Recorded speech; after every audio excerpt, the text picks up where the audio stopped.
At first glance, the Animal Crossing games and fandom look pretty innocent. The game is advertised as being family-friendly, and it's just a cozy and wholesome game in general. But sometimes, reality goes a little deeper than it seems. Hello everyone, I'm Polly, and today we're diving into Animal Crossing's biggest controversies, theories created by its fans, and overall bizarre and fun facts about the games. A few parents started popping up online, terrified that this kid-friendly game was showing inappropriate and explicit content. And you probably thinking, oh my god, that's terrible, and how could this happen? But then you realize what they're talking about, and they're actually referring to two statues in the game, David and the Discobolas of Myron. These two pieces of art in history are portrayed as they are in real life. No censorship or covering up. These statues show everything. Now, the main problem with this controversy is that art cannot be put in the same bag as other subjects because these pieces are part of history. Censoring these statues could be seen as disrespectful towards its original countries and creators, and these two pieces of art are in display for everyone to see anyway in their original countries, so maybe these parents should also refrain from visiting Greece and Italy with their kids. Rizetti or Mr. Rizetti's job was to warn players to not forget to save the game, but he also prevented time traveling as it was seen as cheating, and still is for many. There's nothing wrong with this job per se, although his way of communicating caused a lot of trauma to young kids back in the day. Because his way of warning players was kind of explosive and maybe even scary. You would scream at the players if they tried to exit the game without saving. His visuals were not friendly either, and a lot of parents became concerned that this character was causing trauma to their kids. Nintendo listened to these concerned parents and made his appearance to be optional in New Leaf, and they also added a little note in the manual of the game that reads, Mr. Rossetti's purpose is to teach players the importance of saving. However, parents should be aware that his personality and tone of voice, while intentionally humorous, are authoritative and may be disturbing to young children. It doesn't appear that often in New Horizons, like the Switch as the autosave feature, so his role kind of disappeared in the new game, but you can still get a figurine of Rizetti, and is also responsible for the rescue services, and he also appears when there's a communication error. PETA is known for using kind of aggressive ways to transmit their message, often to the point that it becomes kind of ridiculous and they ridicule themselves. And of course, there's an outlandish drama related with PETA and Animal Crossing. Besides sharing a vegan guide on how to play Animal Crossing without hurting animals, PETA actually protested in the game and shared their protests on social media. But at the same time, for some of their propaganda, like for some of the clips that they show, they would have to go against their own guide and hurt animals from their perspective to get these clips. So people were kind of confused. PETA wanted to particularly cancel Blathers for obvious reasons. I mean, he persuades kids to fish and catch bugs and donate them to a museum. What a monster! The guide pretty much advised players to not fish or catch bugs, to not craft dog houses, and to not buy leather or fur clothing.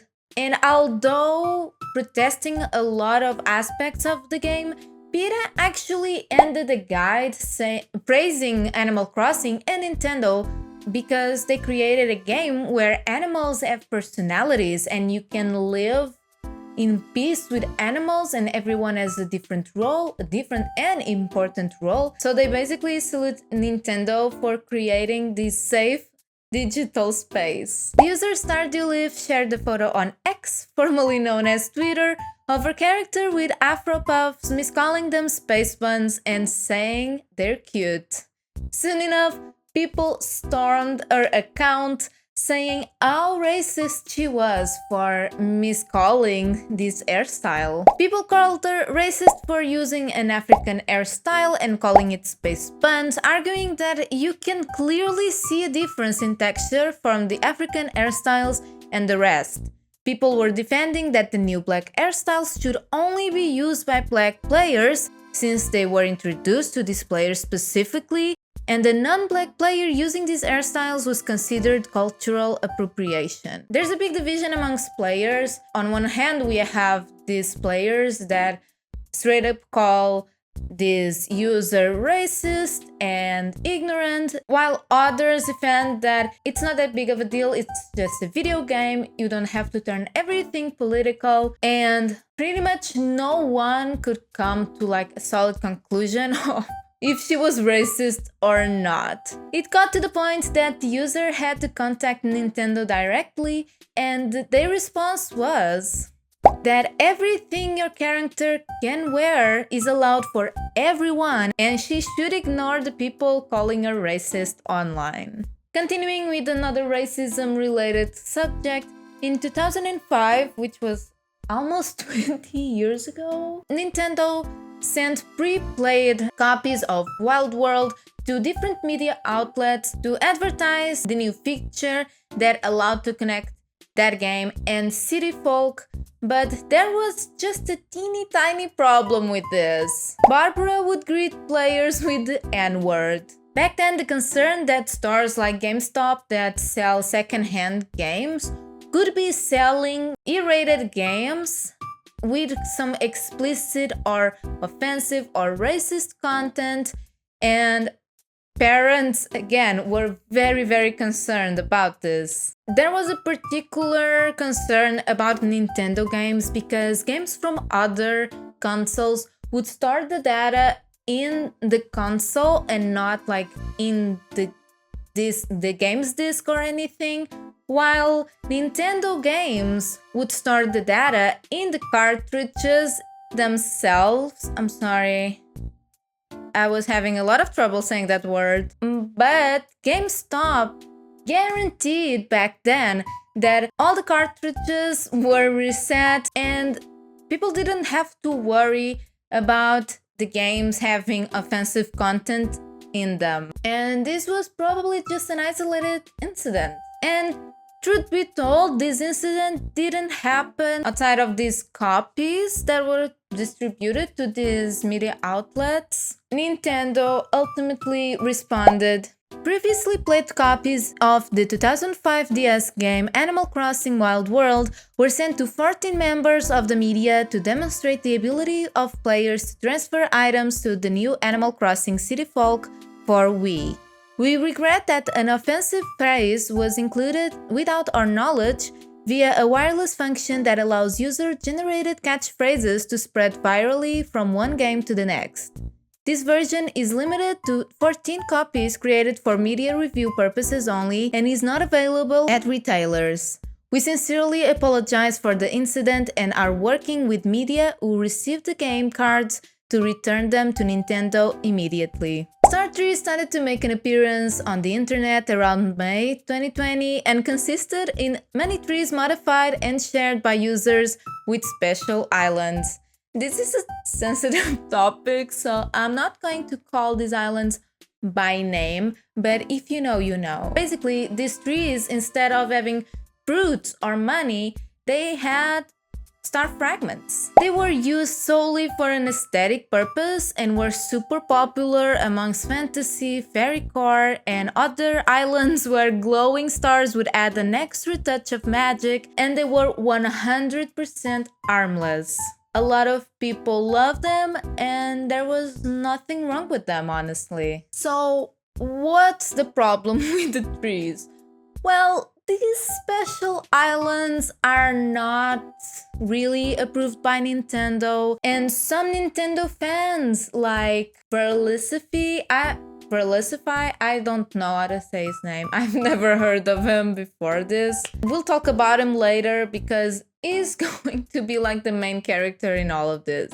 But for a while, I mean, some people were against of the usage of these trees, but like there was nothing that people could really do, so the ones that liked the trees kept using them with no issues. That was until the end of July 2020, when Nintendo added the feature that allows players to save dream addresses that other players can visit on their own. This is a beloved feature in the game. It's the safest way of sharing your island with other players, and they're great for those other players to get inspired to work on their own islands. But this feature also brought some headaches to some players that use the star trees, because you could report this island to Nintendo, and one of the things that you could report was like if someone was cheating in the game, and like I said, these special islands are considered cheating. They go completely against Nintendo rules. Verlicify or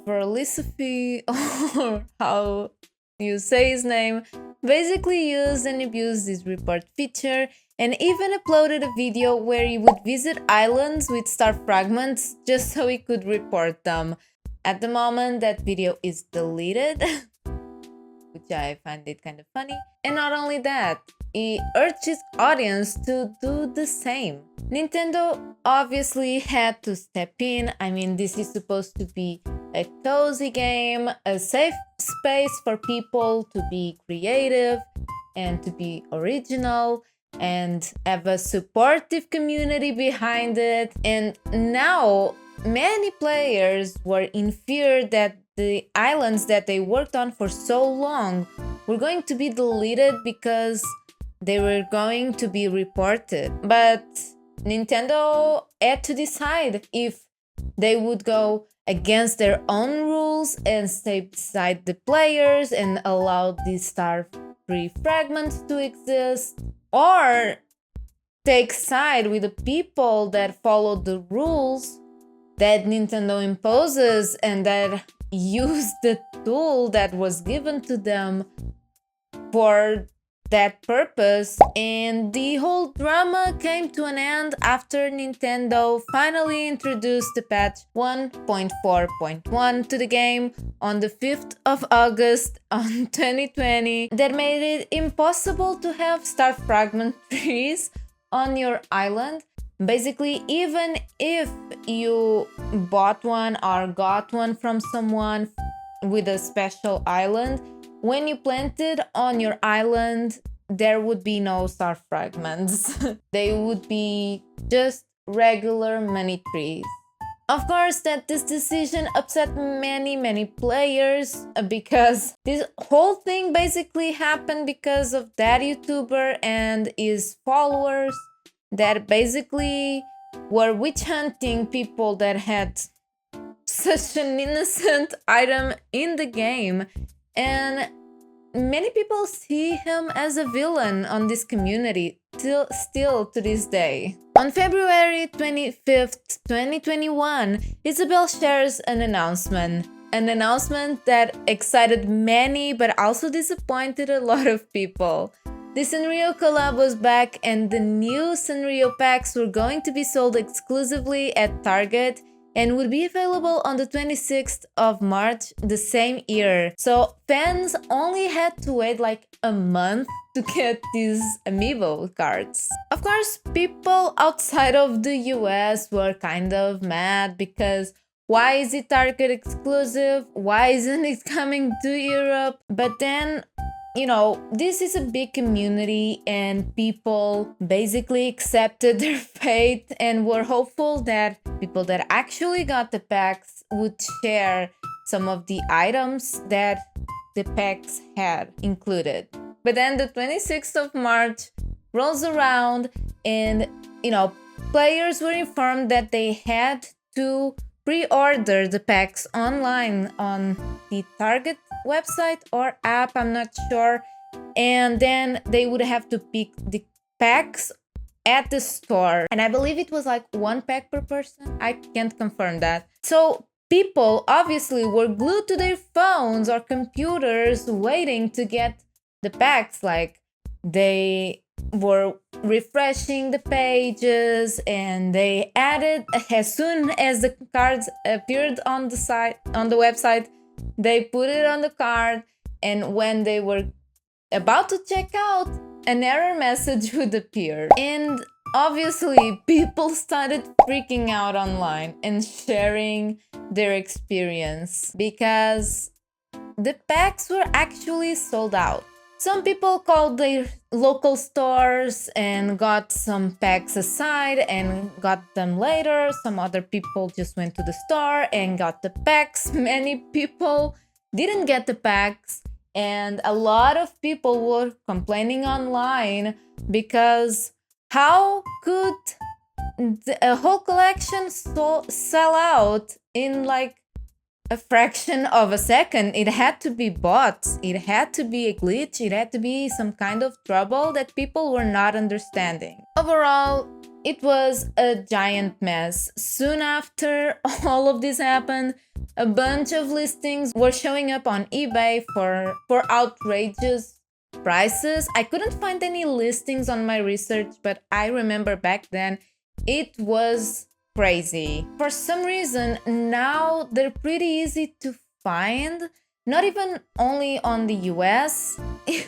on Europe and other countries. At least where I live, many stores had like ends full of cards. Like it was so easy to find. When I found my pack, I thought I was special, and then I realized I wasn't. And I don't know, maybe this was Nintendo's way of saying sorry for the whole mess?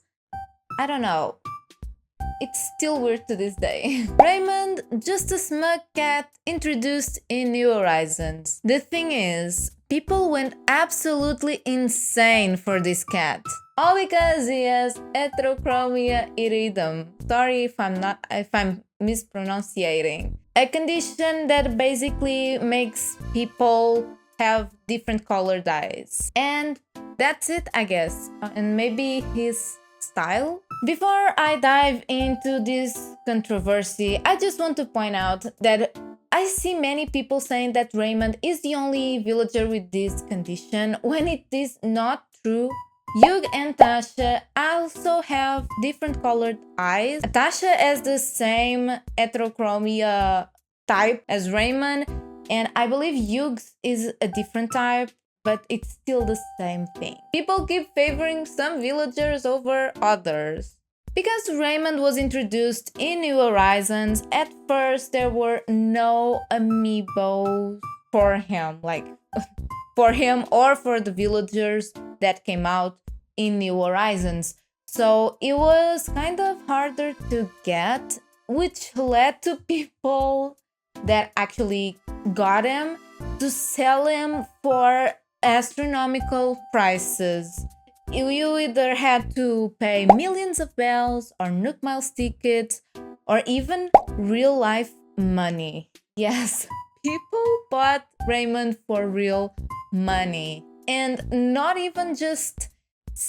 Some people didn't even buy him to have him on their island. There were listings of people offering time with Raymond or photos with Raymond, like he was a piece of art.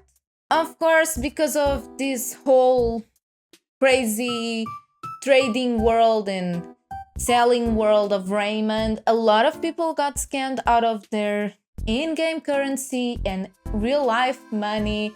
And I mean, that's kind of the risk you take when you partake in this kind of business. Some hardcore Raymond fans would say that people who had Raymond but didn't treat him well enough didn't deserve him on their islands, and therefore demanded that they put him in boxes and give it to someone that would love and cherish him the way he deserved to be loved and cherished. Fans also love to dress him up in a maid dress and fantasize about him in this outfit. And can I just point out how weird and disturbing it is to fantasize about a fictional character that is a cat on a game highly advertised for children?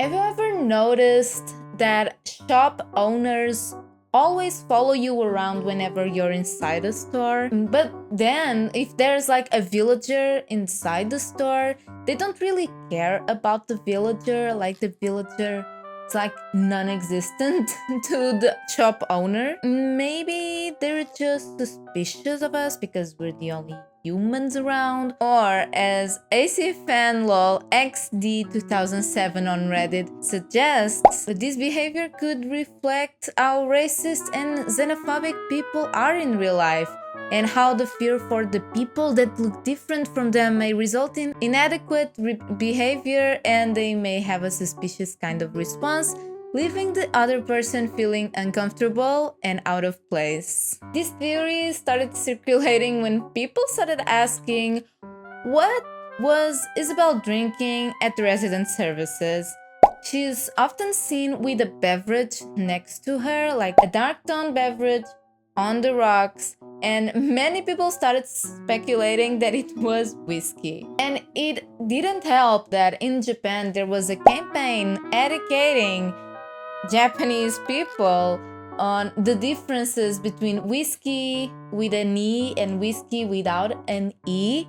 And on that campaign, she even admits that she loves the beverage. But soon enough, Japanese fans kind of explained what was going on. It's not whiskey, it's actually barley tea, and is a super common drink both in Japan and China and Korea that people usually drink in summer with ice.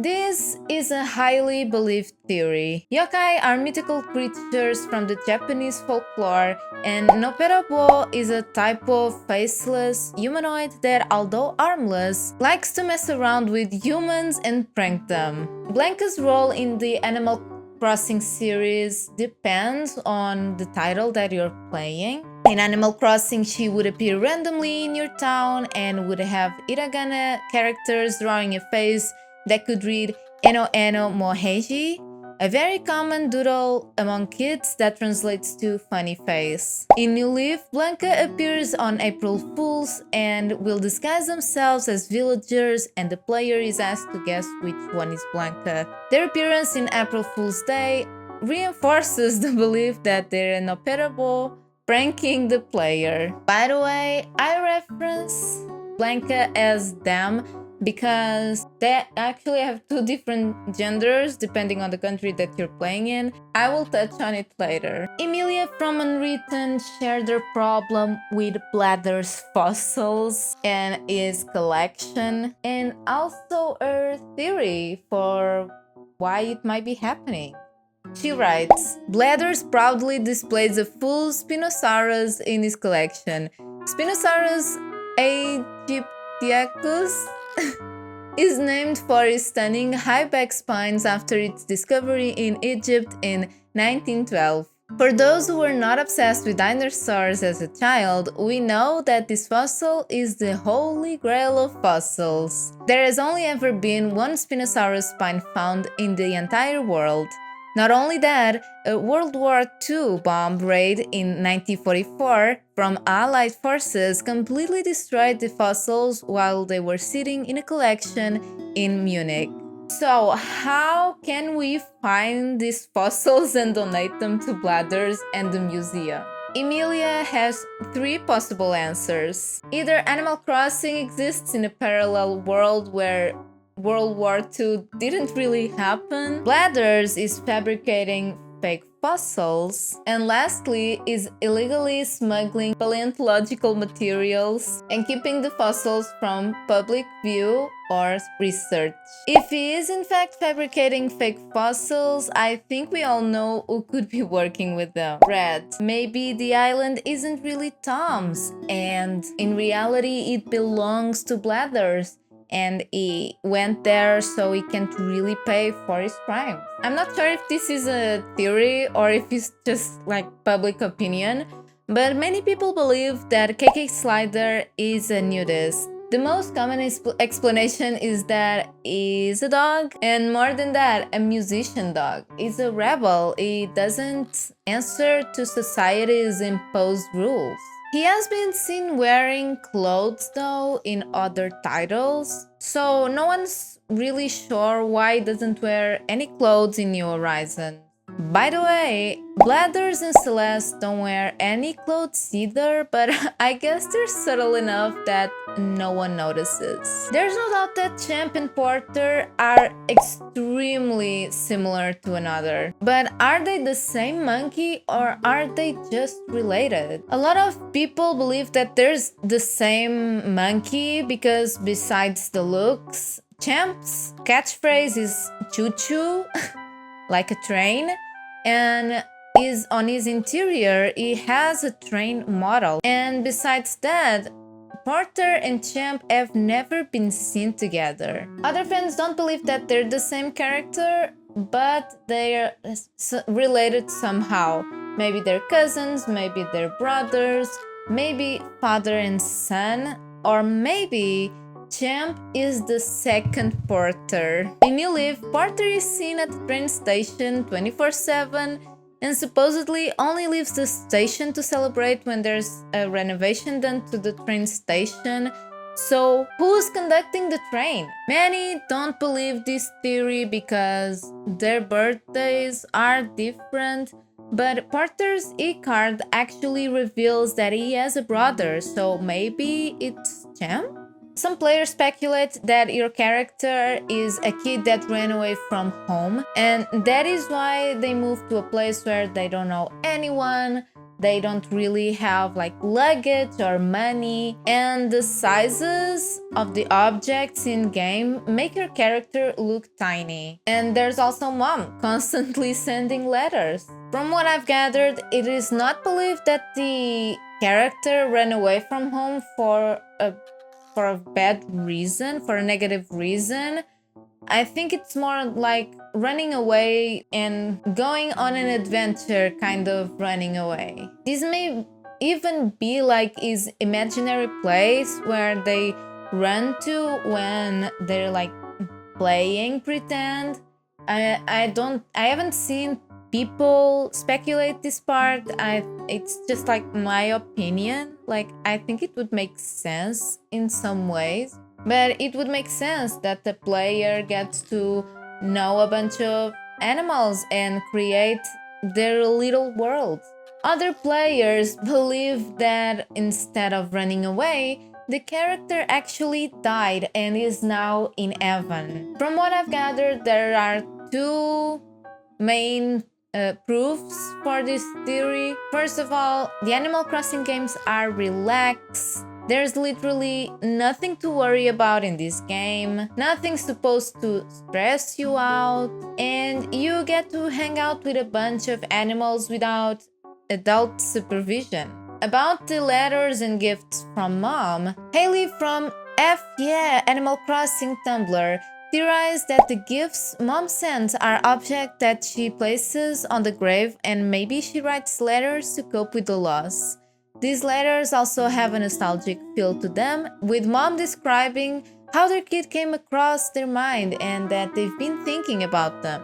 In the first title released in the Animal Crossing series, there was a rumor circulating that there was an evil villager called Brutos that would move into your village if you stopped playing for an extended period of time. This villager was supposed to be a purple or black dog with glowing red eyes and a black t-shirt.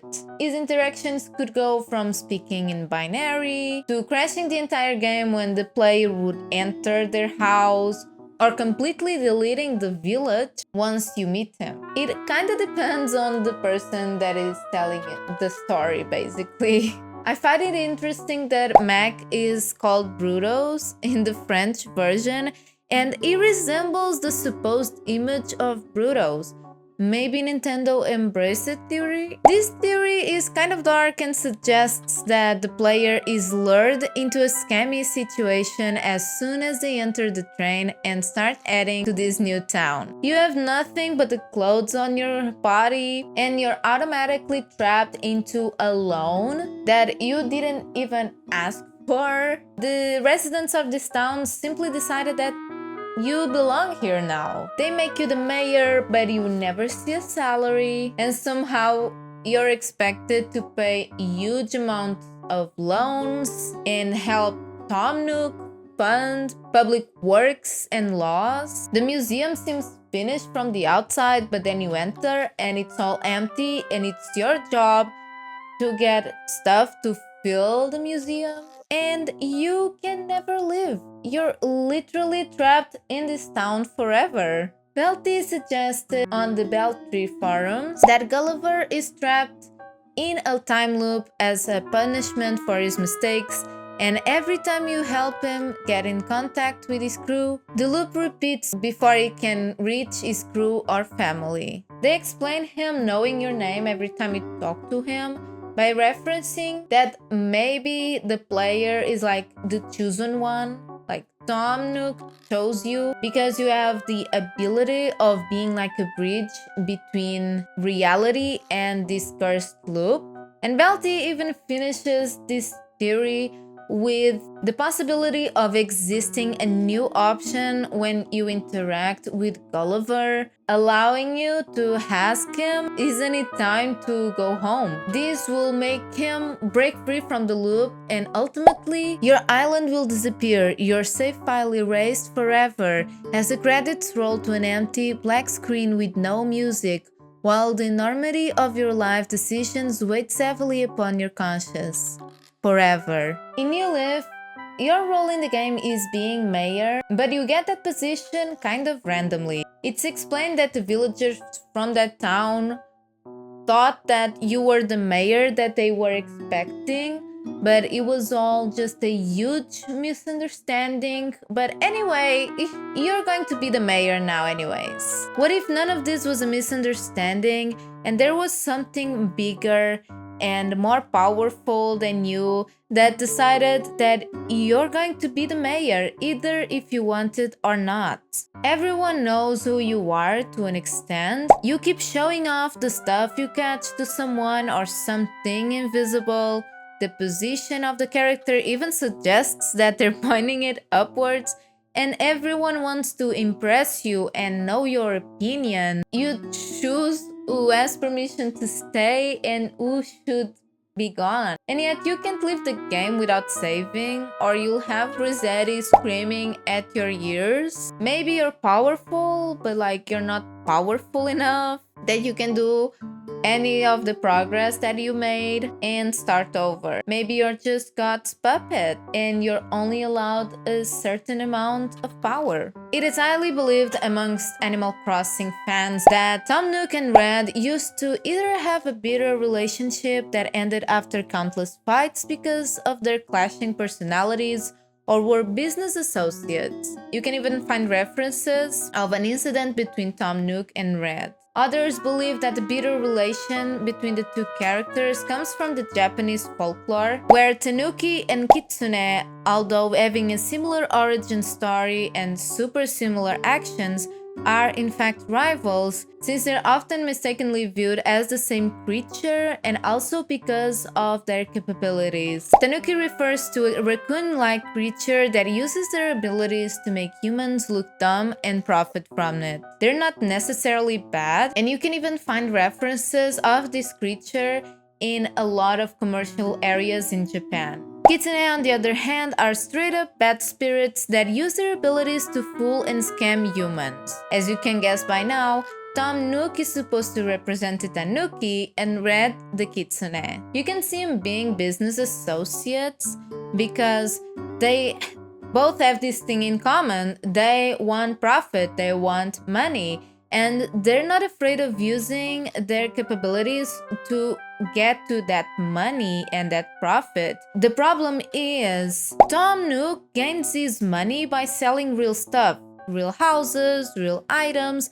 His intentions are not completely evil, while Red straight up sells counterfeit items and art, sometimes fake art, and that you can't even sell at Nook's Cranny. There's also a parallel between Animal Crossing and the Danzaburo Danuki, a legend protagonized by a tanuki that moved to Sado Island in search for a fresh start with his sons and run away from the kitsune that chase him in mainland. In New Horizons, you move to a deserted island with alongside other NPC and villagers, Tom, Timmy, and Tommy, and as you may know, Timmy and Tommy were adopted by Tom, who's teaching them how to run a business. That's why he lets them work at the Nook's Cranny. Tom also has an important role in the game, since he basically allows the player to build the island and sell land to other villagers, construct infrastructures, and making sure the NPC and villagers from that island have a good life. The legend of the Danzaburo also explains why Red has to set up shop on a boat on the northern beach, since Danzaburo wouldn't allow Kitsune to move to his island, and well, Red doesn't really have a shop on the island, and his boat isn't even located in a random spot. It is on the furthest beach, the one that you can't even access in the early stages of the game. Zipper symbolizes the beginning of the Easter festivities, also known as Bunny Day in the Animal Crossing universe.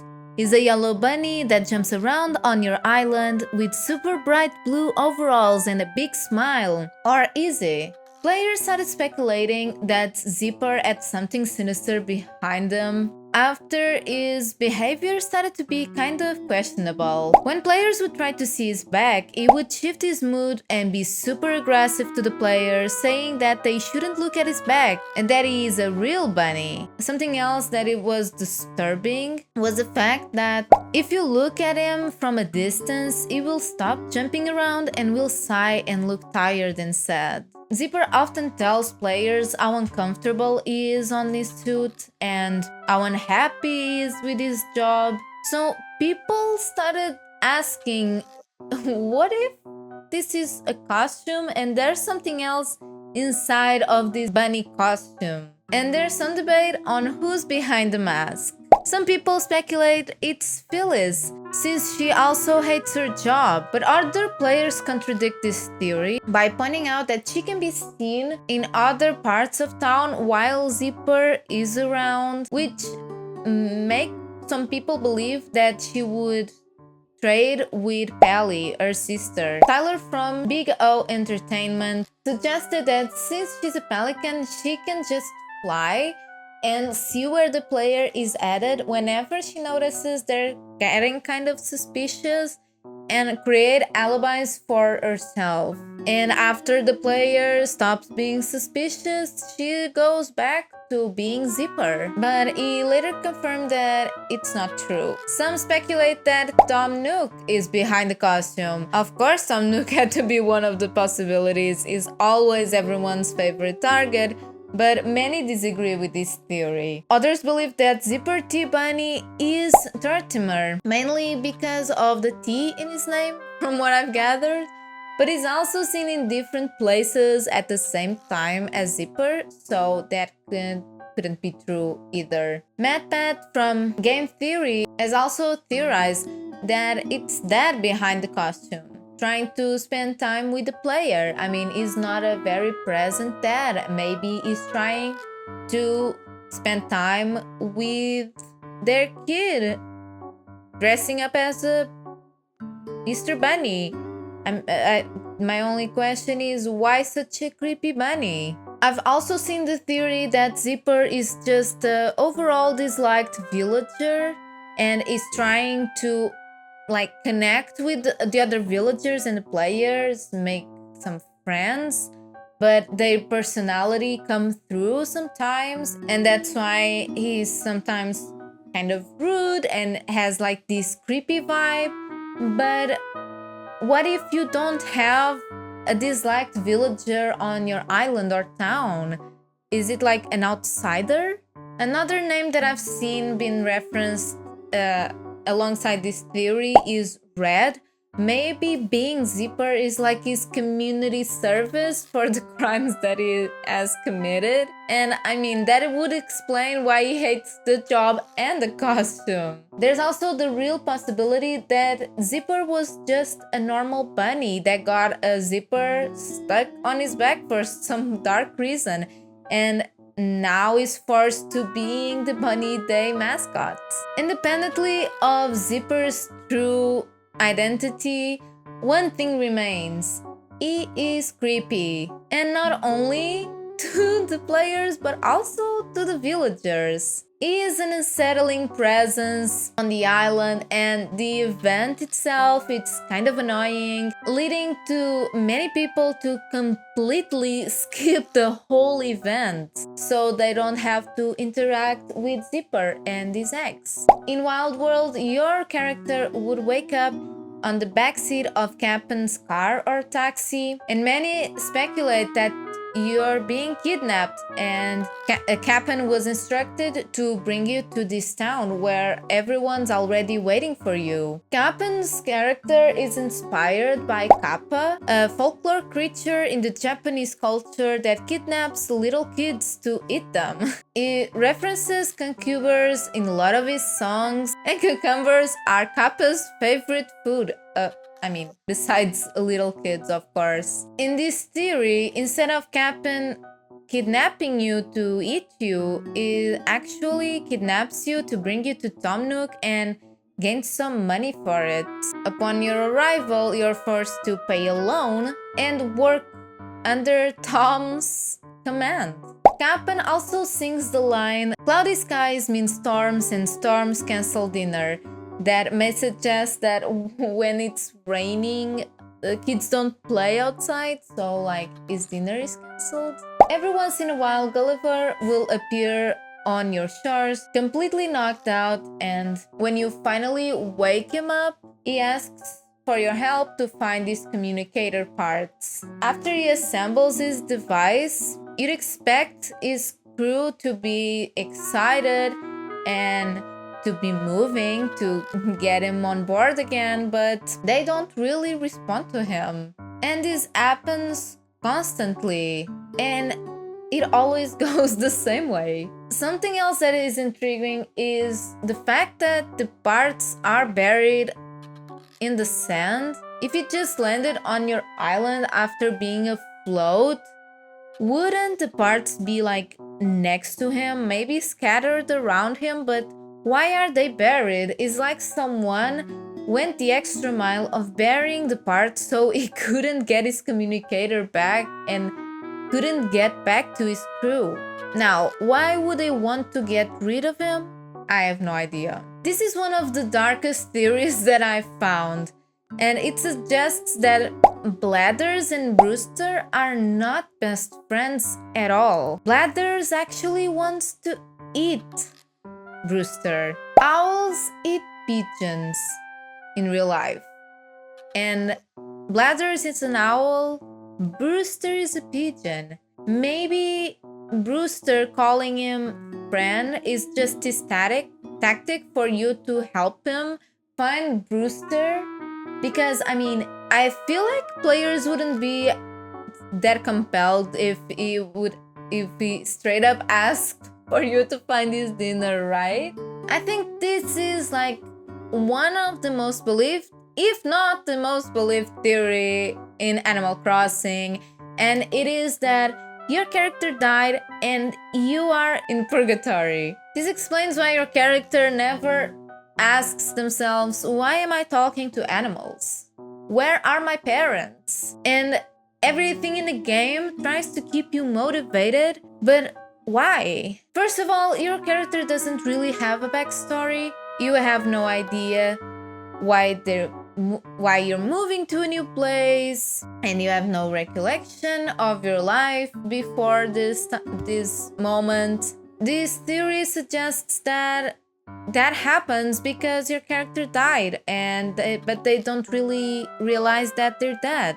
And since your character is supposed to be a kid, they don't really want you to find out that you're dead. So Tom Nook comes up with this brilliant idea of having you hooked up to a bunch of loans that you have to work in order to pay for them, and that will keep you entertained for a long time. Being in debt is usually a stressful situation. I mean, I imagine no one likes to be in debt, but being in debt in this game isn't that bad.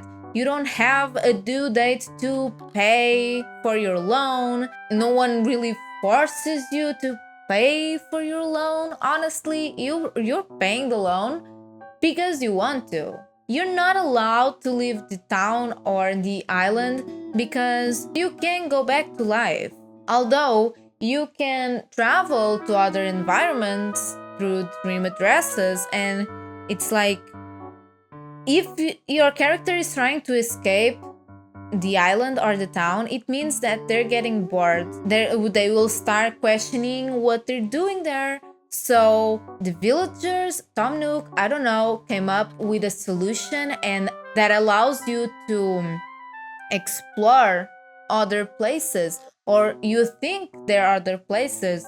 In reality, they're just other versions of purgatory. This theory also explains the letters and gifts from mom. That is basically for the same reason as the theory that your character died and is in heaven. And it's also theorized that you do what you do, like you help the villagers, you build the town or island or wherever in order to pay your sins so you can go to heaven. And then, I mean, there's the name of the game, Animal Crossing. What are they crossing? Maybe to the other side? And now it's time for bizarre and fun facts about the game that didn't really fit the last two categories, but I still wanted to share them. Aika Village is a horror town / island on both New Leaf and New Horizons, and I will leave the dream address in the description. The story behind this village / island is kinda long and dark, so let me know if you want me to do a video just about Aika Village. I think it's such an interesting concept, but it's way too big to go too in depth in this video because it is pretty big as it is. Everyone questioned why Brewster would ask you if you want pigeon milk on your coffee, and I mean, it sounds kind of disgusting, but it's actually super sweet. Pigeon milk is actually a reference to a real secretion from a bird that they give to their babies. So in reality, when Brewster is offering pigeon milk, is just showing that he cares about you and he has this kind of fatherly emotion towards you. Red's fake art is haunted, and some pieces will move, some pieces will glow, others have secret details, and they're definitely haunted. Episodes are mini events that happen in Wild World and City Folk to working animals in the town or in the city. Episodes allow the player to learn more about the animal's personal life. A character under the effects of an episode will be depressed, and the player will be given the option to ask about what is wrong. Before episodes can happen, certain conditions must be met. No one knows who sends the presents attached to balloons and where they're coming from. The gyroid face glitch that makes your eyes all black and soulless like a gyroid. To access glitch, take the in-game train to the town of other player online, reset the game cube while in the other player's town, and starts up the game again. Be warned, this glitch also causes you to lose all the items in your inventory as well. Peppy villagers may tell you that basements are great for screaming. Nobody will hear you. Singing, which is creepy, to say the least. In New Horizons, some villagers will reference that they're afraid of the night clowns. Shaki or Crispy is a better special character in Animal Crossing. Her name was previously mistranslated as Chestnut by English-speaking players. Before any name for her was known, players also called her Blazel, based on the fact that her appearance combines features of Bliss, known as Caroline, and Hazel, now known as Sally. She can only be accessed by using an action replay code. Using the camera, you can see a secret bug in the corner of the museum. You can also find this bug in other parts of the museum. Is this bug a bug in the game?